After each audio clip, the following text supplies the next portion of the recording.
Okay, we are live at 11:05. I see Josh just walked up on me.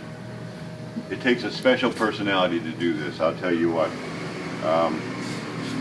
This is Kevin's car. Nice car. He assembled it. He got a Spirit kit. Josh says Kevin watches, but we got a question to ask Kevin here a little later. But I am BC. We are live at 11:05. This is Spirit Cars. Josh, the voice of Spirit Cars, behind the camera, waving at you right now. And we're just putting the finishing touches on this one. I'd hope to have it done by now, but we just haven't been able to get the valve covers we need, and we need the air cleaner too, don't we? Or do we have the air cleaner? Air cleaner's here. Yeah. We ordered it from a couple other places, and they all, it says they have it on the website and all, and then you get down to it, it's like they're probably waiting for the same slow boat from China that we are, so. But it's landed. It just landed? Yep. Oh, so they're actually coming? Yep. So in the next couple of days, we should have some valve covers, button up the motor. But anyway, right now he had the headlight stanchions already mounted on the car, so the holes were already in the locations where they go. But these, Kevin had ordered some plain headlight stanchions, and we didn't want them plain, so we're polishing them. So the way we polish, I've got one on over there, but we start with kind of a rough casting. So if you get an aluminum casting, you can start with 80 grit on a DA and sand it. You'll have a casting line on there, and it'll be pretty rough. So we start with 80 grit, and then we go ahead to a 180 with the DA still, and then we go to 220 still on the DA, and then we go to a 600 with a wet sand, and then there's 1,000 wet sand, and there's a 1,500 wet sand, and then we go to 2,000 wet sand. And you can see it takes a lot of aluminum off. It doesn't take long to get this pretty gray here. So the goal is, if you've got 80 grit sandpaper or sand scratches, when you go to 180, sand it so the deepest scratch you have is a 180 scratch. So you want all them 80 scratches out. The same with 320, and it's kind of hard to tell when 600 to 1,000 don't seem that much different, and then 1,000 to 1,500 and 2,000 is almost like there is no grit. But definitely it almost gives you a little bit of a color change. And by the time you're at 2,000, you're pretty close. It almost looks polished. So anyway, we've got that. Fitted these up, and we ran the wires in the frame here, so they're coming up already. Spirit frame is 3/16 thick, so it's plenty thick to drill and tap. So we drill and tap, and I've got, here we go, some stainless button head bolts we just use, and they go right in. Plenty good. I would highly recommend make the investment. You probably won't use very much of it, but get some AntiSeize. Whenever you're using stainless bolts and nuts, they have a tendency to want to gall, and if you ever gall one and they will not come out, and it will be a big pain in the butt. So I've got this side installed over here. Like I said, I put the AntiSeize on it. I don't even know what brand it is. I mean, we've had this for years, but it's just put a little dab of that on it. It helps to go in, and it really keeps the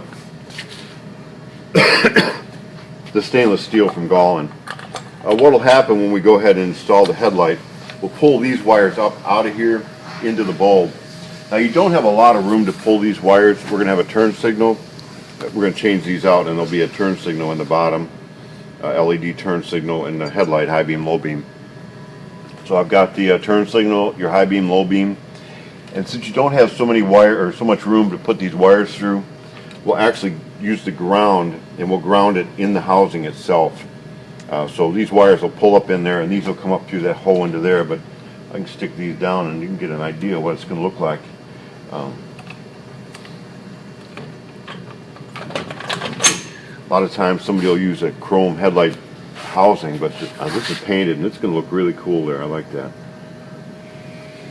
So we'll finish these up here today, and I'm kind of waiting on y'all, the viewers, to show you this. Pretty simple. Pretty straightforward. Again, 3/16 is plenty good to drill and tap. We do a lot of drill and tapping on our frame. So we got that. We'll finish this other one up. I've already got the grill shell fitted. You can see I've got the holes here. It's over in the paint booth, but we may just do some more of this on Monday. Finish up some of the. I got to put the gas pedal in, so we may install that Monday and show you how to do that. But what I really want to show you, we're finishing up the back here,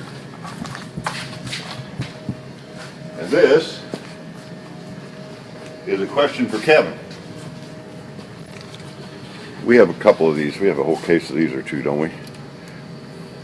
It's an aluminum piece that will bend barely, but not. So if you carefully bend this without breaking it, but good chance you're going to break it. So here's why I said that. I've got two options. I can put it up on the body here, but you can see there's just a little bit of a curve here. And I don't like that gap there, and the license plate would be easy enough to bend around. So do we want it up here, or do we want it down here hanging? So we've done it both ways, and I'm not going to say which way I like best, but either way it'll work fine.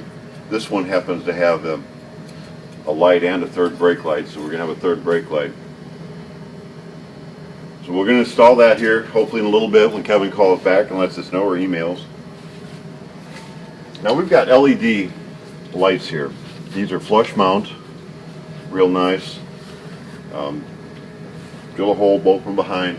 When you mark something like this, I would just recommend take a piece of tape and put across there. You need, wide thing, 2-inch tape, or I put a piece of 3/4 inch tape. I pretty much knew where I wanted it. Went from one end to the other, measured from the bottom to the top. On this particular one, it was fairly easy. I was able to use my gasket for a pattern for these holes, because they've got to be pretty close. If you're off very much at all, you won't get them in. So I just put my first one up there where I wanted it, marked the center hole. Then since I had tape across there, I measured from the end here to here, went on that side, marked my center hole, and then I went ahead and centered the hole in the gasket onto my mark. Then I marked the left and the right side where I would bolt it in. Did the same over here. Just measured from here to here on a couple places to make sure everything looks pretty good. It does. So we've got our tail lights in there. LEDs have come a long way. The old 1157s or 1156s, if it was just a backup light or something, were not that bright, and especially if you use the old we'll say 39 tail lights or something. It's just, they weren't that bright, and the LED stuff is bright. I mean, it's bam. You can see if your brakes come on or if your lights are on. You're not wondering if it's just the sun shining into it and a reflection. I would say they're all made in China. I don't know of any company. Is there any company that you can think of that makes LED lights? It's the fact of the world, and they all come from there. And for some reason, there is no consistency in what these wires mean. I would not take for granted if you get a light, whether it be from, I'm not even going to mention names of the brands, but if you get a light, black does not necessarily mean that it's ground. Red don't mean that it's positive, or white don't, or yellow. So research best you can, and this one we were able to go online and get a PDF out of, and it tells us which is which, and this one happens to be black is ground, and you got turn signal and brake, and then you got the running light. If you cross these up, and this is one with a circuit, you will blow out an LED light just like that sometimes.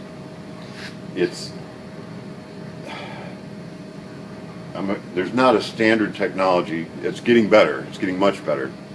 But at first, when LEDs came out, they didn't have the circuit behind it. And really all this big circuit in here is doing is putting a resistance in it, so that when you turn your turn signal on, a flasher is just nothing but a capacitor. It fills full of electricity. When it's full, it says, okay, get rid of it. Boom, goes on, and the light bulb on a standard 12-volt light will drain it thoroughly down, and then it'll recognize, okay, I'm empty, I need to fill up again. So your flashers, you'll have a turn signal flasher and you'll have emergency flashers on the car. It used to be, not so much always anymore, but used to be you had to put a resistance in the tail lights. I mean, you could have soldered a bulb into it and let the bulb on the inside go, and that would be enough resistance to make your flashers work. But if you put LEDs in and your turn signals aren't working, don't freak out that you've wired it wrong yet. Start by putting, and now there's several different kinds of LED flashers. This is an LED flasher. You just change it out, and some of the LED flashers are grounded.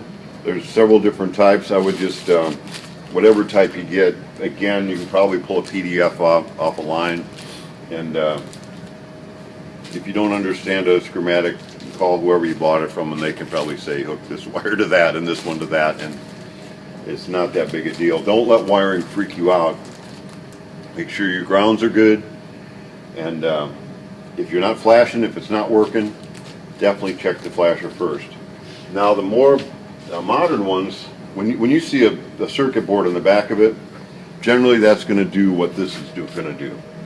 So you probably won't need to change out your flasher. You can use a regular flasher, put this in, it's probably going to work, and it's just one of them things you just always got to mess with a little bit maybe. So there we are.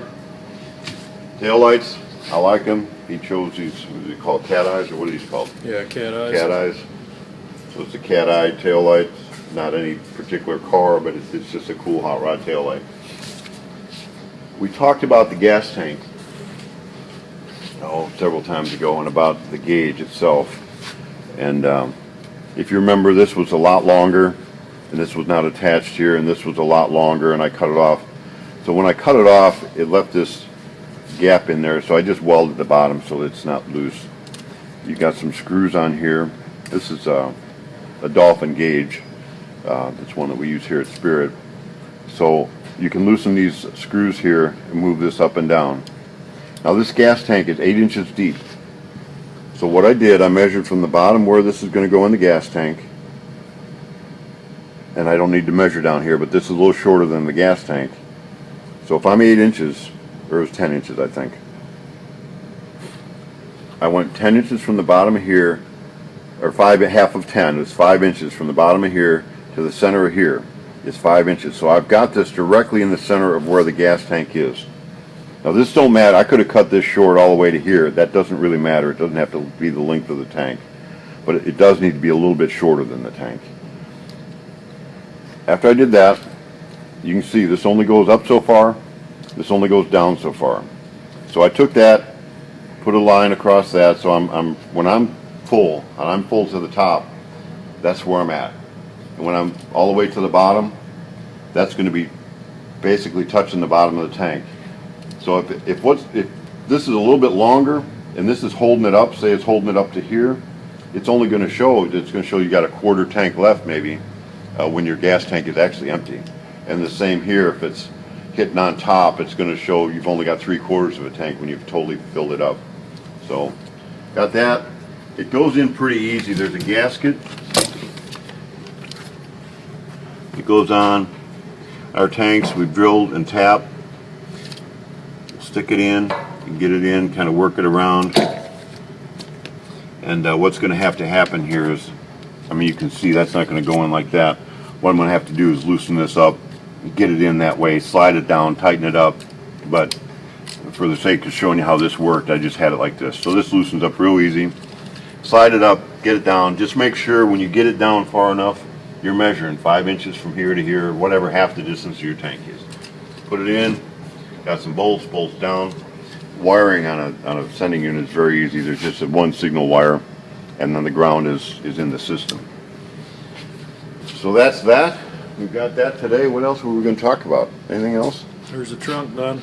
Oh, trunk. I can show you how the trunk goes. Let me get this out of the way. Trunk's not finished, but Eddie has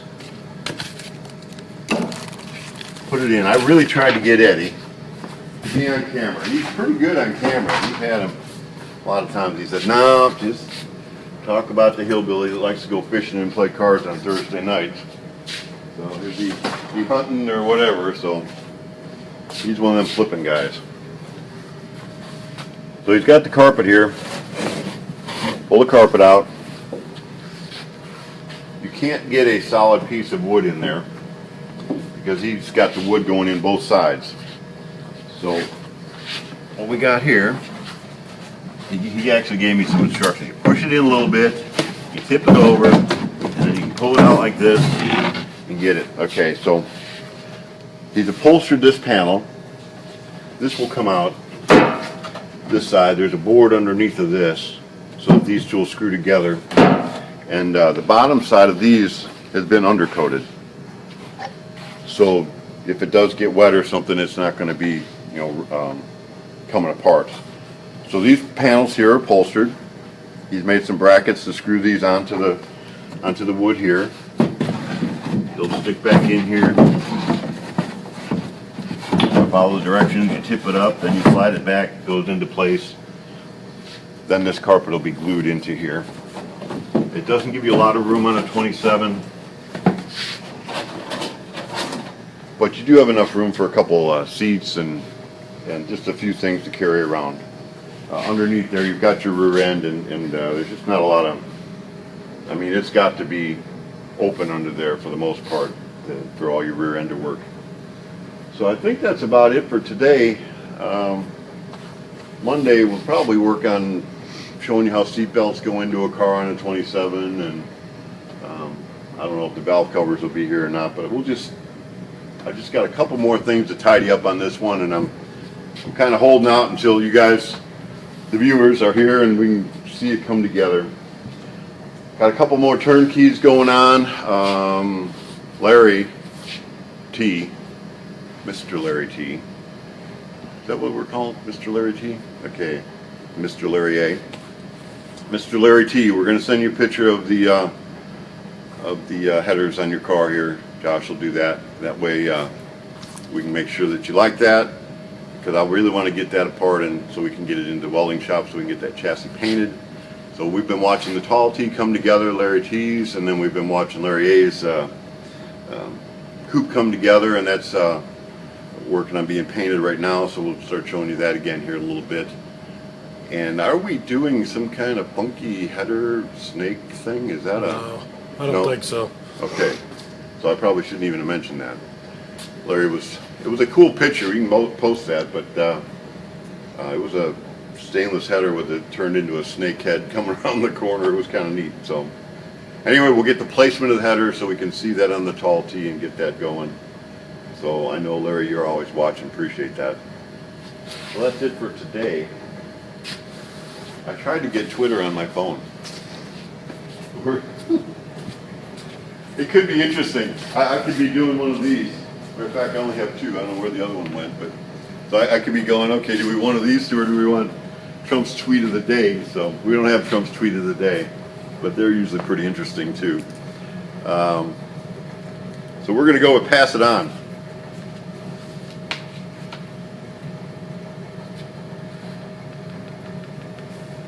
Okay, invest in people. Life is a two-way street, not a one-way runway. So that's good. Invest in people. That's what we try to do. And anybody that works here is part of the Spirit team. You may be building your first car. You may be building your 10th car. It's about a relationship. It's about the experience. It's not about look at me because of what I have. It might be you want to invest in your grandchildren or your son or daughter, and it's not just the investment of time of showing what you know how to do and learning how to build a car, but it's the investment of the relationship. So I like that one. I like that one a lot. It's Friday, isn't it? Yes. So we won't see you tomorrow. We won't see you Saturday, but we will see you Monday. Have a good day.